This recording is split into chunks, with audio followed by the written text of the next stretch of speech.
The city of Jacksonville is often referred to as the murder capital of Florida, but could the city be turning a new page? According to data from the sheriff's office, the city's murder rate has dropped by more than 50% compared to this time last year, with 50 people murdered so far in 2024 as of October 28th. And just hours ago, faith leaders in Jacksonville met to discuss the number. Our Renata DiGregorio was at that meeting, and she's joining us now from the sheriff's office. Renata, what do they credit the drop in the murder rate to tonight? Anthony, both Jacksonville faith leaders and the sheriff's office largely credit a program and strategy that's been around since 2016. They say that more people are alive today because of it. The number of murders in Jacksonville have been cut in half this year, according to data from the Jacksonville Sheriff's Office. Ceci Rodriguez, who's involved with the Interfaith Coalition for Action, Reconciliation, and Empowerment, known as ICARE, says stopping the violence is something they've been working toward. But when I first moved here, I had a friend warn me, like, hey, you need to be careful out there. But, like, it's really dangerous because you look up Jacksonville, that's the first thing you find. 50 people have been murdered in Jacksonville so far this year, according to JSO's transparency portal.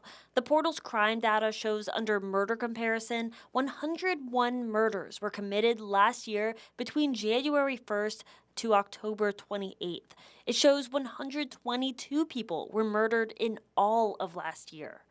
On Monday, ICARE credited the lower number to a strategy called Group Violence Intervention, which JSO describes as a focus on prevention and partnerships with community resources.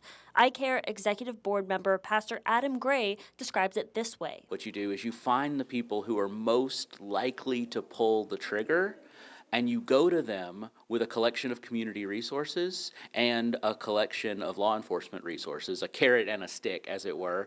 Group violence intervention has been in place since 2016, JSO says. They weren't able to answer when we asked why they believe it's having an impact now. Gray and co-president of ICARE, Father Keith Oglesby, believe it's because they and JSO put a greater emphasis on group violence intervention in recent years. Sheriff Waters and the JSO deserves the credit because they've done the work. What we wanted to do is focus on the need, and whatever our part was in helping that focus to get more clear, we're glad we had a part.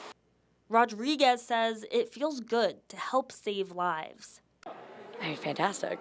I mean, just like the real tangible evidence of the work we've been doing.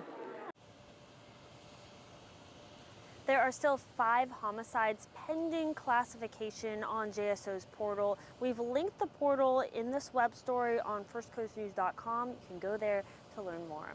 Reporting live in Jacksonville, Renata DiGregorio, First Coast News, on your side.